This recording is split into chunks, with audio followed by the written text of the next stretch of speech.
हरियाणा विधानसभा का सेशन 22 दिसंबर से होगा शुरू। कैबिनेट बैठक में दी गई सत्र को मंजूरी। विधानसभा के सदस्यों के वेतन भत्ते और पेंशन अधिनियम को मंजूरी।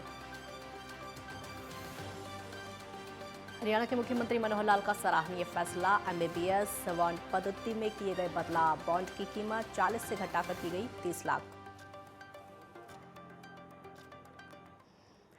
वंदे मातरम। मैं हूं आपके साथ काजल ठाकुर। हमारे खास बुलेटिन हरियाणा हलचल में स्वागत है आपका। इस खास बुलेटिन में आपको हरियाणा की प्रगति की खबरों से अवगत कराएंगे। इसमें देखेंगे आप बदलते हरियाणा की झलक। हरियाणा सरकार जनता के लिए लगातार काम करने में जुटी है, चाहे वो लोगों के स्वास्थ्य को लेकर हो या फिर किसानों की कमाई को। सभी क्षेत्रों में मनोहर सरकार शानदार काम कर रही है। मुख्यमंत्री मनोहर लाल ने कहा कि हरियाणा में राजस्व की कमी नहीं है, इसलिए हम लोगों की सहायता का दायरा बढ़ा रहे हैं। आयुष्मान योजना के तहत लोगों को स्वास्थ्य की बेहतर सुविधाएं लगातार मुहैया करा रहे हैं।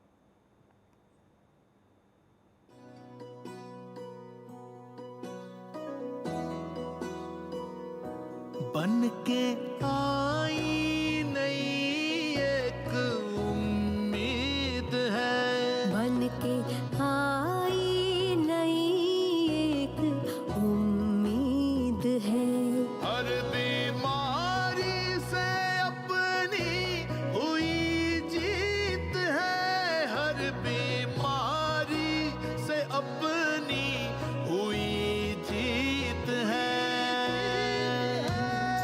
हरियाणा सरकार आज आर्थिक दृष्टि से बाकी जितने बड़े प्रदेश हैं उन सब प्रदेशों में आज नंबर 1 स्थान के ऊपर है। हमारा राजस्व भी पर्याप्त है, हमारे खर्चे भी उस हिसाब से होते हैं, हमारे पर कैपिटा इनकम वो भी देश के बड़े राज्यों में सबसे ज्यादा है। इसलिए हम उसी नाते से लोगों को सहायता का दायरा भी अपना बढ़ा सकते हैं। हमने जितने लाभ दिए हैं वो सबसे ज्यादा लाभ हमारे हरियाणा में होते हैं। बल्कि एक समस्या आ गई है, आसपास के जो प्रदेशों के बॉर्डर जिलों के लोग हैं वो लाभ अपने प्रदेशों में ना उठा करके हमारे प्रदेश में आके उठाते हैं। जैसे ओल्ड एज पेंशन हरियाणा में 2500 रुपया महीना किसी प्रदेश में नहीं है। हमारे पड़ोसी प्रदेशों में चाहे वो पंजाब हो, चाहे उत्तर प्रदेश हो, चाहे दिल्ली हो, चाहे राजस्थान हो, किसी में भी इस प्रकार का लाभ नहीं है। लेकिन हमें थोड़ा उसको चेक करना है कि हरियाणा सरकार की जिम्मेवारी केवल हरियाणा की जनता है। तो हमने ये परिवार पहचान पत्र बनाया। उसका एक बड़ा कारण ये भी है कि हमको तय हो कि जो हरियाणा का निवासी है, हरियाणा का नागरिक, उसको सारे लाभ मिलेंगे। बाहर का व्यक्ति गलत ढंग से लाभ उठाएगा तो उसका नुकसान भी हमारे यहाँ की गरीब जनता को होगा। तो इस नाते से इस योजना पर हमने काम करना जो शुरू किया है, तो हम इतना ही इसमें आगे बात जो ध्यान में आती है कि इसका लाभ जो उठाने वाले लोग हैं उनकी संख्या 28 लाख जैसे मैंने बताया है, बल्कि मेरे पास तो 28,89,000 है, अर्थात लगभग 29 लाख है। ऐसे ही 715 अस्पताल इसमें सूचीबद्ध किए हैं जहां से इलाज करवा सकते हैं। लगभग 1500 बीमारियां उसकी एक सूची बनी है जिसका इलाज वहां हो सकता है। 539 निजी अस्पताल हैं, 176 सरकारी अस्पताल हैं। एक विशेष बात इसके अंदर यह है कि पहले इसमें दिव्यांग बंधुओं का इलाज उसका स्कोप नहीं था। अब दिव्यांग का भी कोई इलाज कराना है वो भी हमारी इस योजना के अंदर समाहित है कि दिव्यांग बंधु भी अपना जाकर के इलाज वो सब करा सकते हैं। मित्रों, जितनी ये योजनाएं बनाई गई हैं, इसके अलावा भी हरियाणा के अंदर ये परिवार पहचान के साथ लगभग 59 ऐसी जो सेवाएं हैं जो लोगों को मिलती हैं, घर बैठे मिलती हैं, उनको इनके साथ जोड़ दिया है। अब उन योजनाओं के लिए आपको केवल सरल केंद्र पर जाना है और सरल केंद्र पर अपने आप अपनी एप्लीकेशन वहां हम दे देंगे तो घर बैठे उसका लाभ आपको मिलेगा। जैसे राशन कार्ड है, बीपीएल के राशन कार्ड के लिए पहले दल दल घूमना पड़ता था, सिफारिश लगानी पड़ती थी, हमारा पीला कार्ड बनवा दो, पीला कार्ड बनवा दो। अभी जिनकी आय 1,80,000 से नीचे है और जिनके कार्ड पीले नहीं बने हुए हैं, अब अगले कुछ महीनों में उनके घर वो कार्ड पहुंच जाएगा। 2 जिलों में तो पहुंचाए जा चुके हैं। लगभग 40,000 के आसपास कार्ड ये पहुंचे हैं कुरुक्षेत्र जिला में और 45-46 हजार कार्ड ये सिरसा जिला में। हरियाणा की मनोहर सरकार ने एमबीबीएस बॉन्ड मामले में कई अहम बदलाव कर दिए हैं। ये सभी बदलाव एमबीबीएस छात्रों की मांगों को ध्यान में रखकर उनके साथ बातचीत के बाद किए गए और नए बदलावों के बाद जहां पर एक और सरकार ने 7 सालों के बॉन्ड एग्रीमेंट की समय सीमा घटाकर 5 वर्ष कर दी है, तो वहीं इस 5 वर्ष में पीजी की पढ़ाई को भी शामिल किया गया है। यानी एक तरह से अब बॉन्ड की जो समय सीमा है वो 2 साल होगी। हमने 2 साल पहले एक पॉलिसी बनाई थी मेडिकल स्टूडेंट्स के लिए कि जिसके अंदर कुछ उनकी बॉन्ड की राशि बढ़ाई थी, कुछ टाइम पीरियड भी बढ़ाया था। ये ठीक है कि वो हमारी जो बॉन्ड की राशि और जो टाइम पीरियड था वो सब स्थानों से थोड़ा ज़्यादा ही रखा गया था और उसका एक विशेष कारण भी था कि हम लोग चाहते थे कि जितने भी डॉक्टर हमारे मेडिकल कॉलेज से, सरकारी मेडिकल कॉलेज से पढ़ते हैं, वो सब सरकारी नौकरी को प्राथमिकता दें, क्योंकि हमारी डॉक्टर्स की आवश्यकता ये काफ़ी बढ़ रही है और वो पूरी भी नहीं हो रही है। ख़ास करके अब जैसा हमने एक यूनिवर्सल लेवल पर कुछ योजनाएं बनाई हैं, जैसा आयुष्मान भारत की जगह हमने चिरायु हरियाणा की योजना शुरू की है, जिसके अंदर 13 लाख परिवार और अतिरिक्त जुड़ गए हैं। पहले 15 लाख परिवारों तक ये योजना थी, अब 28 लाख तक हो गई है। 1,25,00,000 सदस्य हैं, सिटीजन्स हैं, जिनको इस योजना का लाभ मिलेगा। 5 लाख रुपया प्रति परिवार का एक प्रकार का हेल्थ इंश्योरेंस में हुआ है। जितने डॉक्टर सरकारी कॉलेज में पढ़ के आते हैं उनकी ज़्यादा ज़्यादा संख्या सरकार के साथ वो जुड़ करके रहे, तभी हमने ये 7 साल की बॉन्ड की पॉलिसी की थी। लेकिन फिर भी हमारे ऐसे विद्यार्थियों को थोड़ा ज़्यादा समय लगा, तो हमने उस बातचीत के माध्यम से कुछ उसमें परिवर्तन किए हैं और वो जो परिवर्तन किए हैं उसकी जानकारी मैं आपको देता हूँ। पहला तो इस समय को 7 साल की बजाय 5 साल कर दिया है।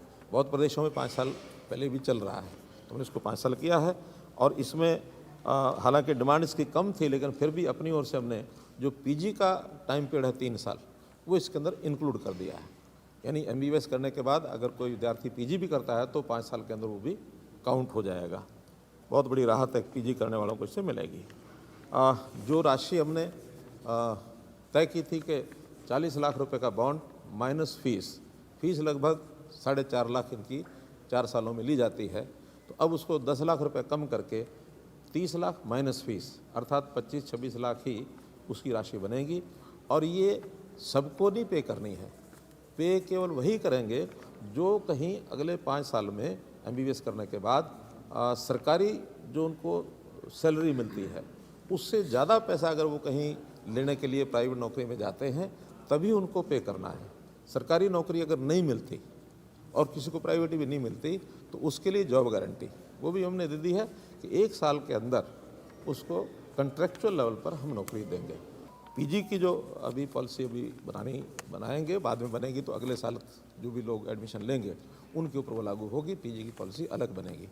एक विशेष छूट, क्योंकि इसमें कुछ हमारी बहनें बेटियां भी थी और जो उसके लिए हमने कंसेशन की जो फीस है 30 लाख माइनस जो फीस यानी 30 लाख और माइनस फीस जो 25-26 लाख बनता, उसमें 10% की छूट अर्थात 3 लाख की छूट उन बेटियों को दी है। ये एक स्पेशल प्रोविज़न भी हमने किया है, अर्थात उनको 27 लाख में से ही आगे काम करना पड़ेगा।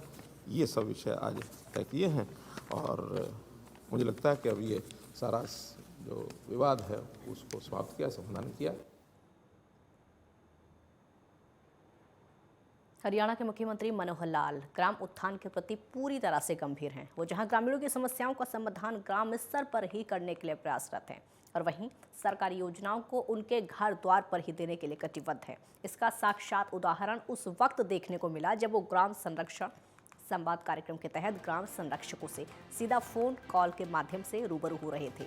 मुख्यमंत्री ने दोपहर के समय अपने आवास से आज ऑडियो कॉन्फ्रेंस के माध्यम से राज्य भर के हजारों ग्राम संरक्षकों से संवाद स्थापित किया। हरियाणा पंचायत संरक्षक योजना 2021 के तहत प्रदेश के कई विभागों में सेवारत प्रथम श्रेणी के अधिकारियों को ग्राम संरक्षक के तौर पर नामित करके एक एक गांव को गोद लिया गया था, ताकि ये अधिकारी गांव में पहुंचकर ग्रामीणों की समस्याओं को यथाशीघ्र हल करने में सहायता कर सके। मुख्यमंत्री मनोहर लाल ने ग्राम संरक्षकों को निर्देश दिए हैं कि वो अपने अपने आवंटित गांव में 3 दिसंबर 2022 को पहुंचे और पंचायती राज संस्थाओं के चुने गए प्रतिनिधियों को शपथ दिलवाए। इसके अलावा वो 10 दिसंबर 2022 को चिरायु कार्ड के बनाने और आवंटन में भी सहयोग करेंगे।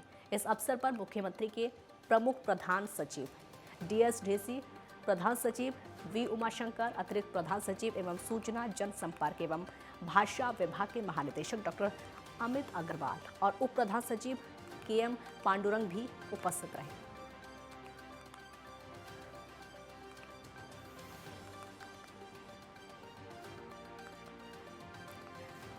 मनोहर संवाद किया गया। 3 दिसंबर को चुने प्रतिनिधियों को शपथ। मुख्यमंत्री ने अधिकारियों को निर्देश दिए और चिरायु कार्ड बनाने में मदद के निर्देश दिए। ग्राम संरक्षकों को दिए गए मनोहर निर्देश। पंच सरपंचों को 3 दिसंबर को शपथ दिलाएं। तो ये मनोहर संवाद किया गया। ग्राम संरक्षक संवाद में सरकार ग्राम संरक्षकों से मनोहर संवाद करते हुए नजर आई। 3 दिसंबर को चुने प्रतिनिधियों को शपथ। मुख्यमंत्री ने अधिकारियों को दिए निर्देश। चिरायु कार्ड बनाने के मदद के निर्देश दिए। ग्राम संरक्षकों को दिए मनोहर निर्देश। पंच सरपंचों को 3 दिसंबर को शपथ दिलाएंगे।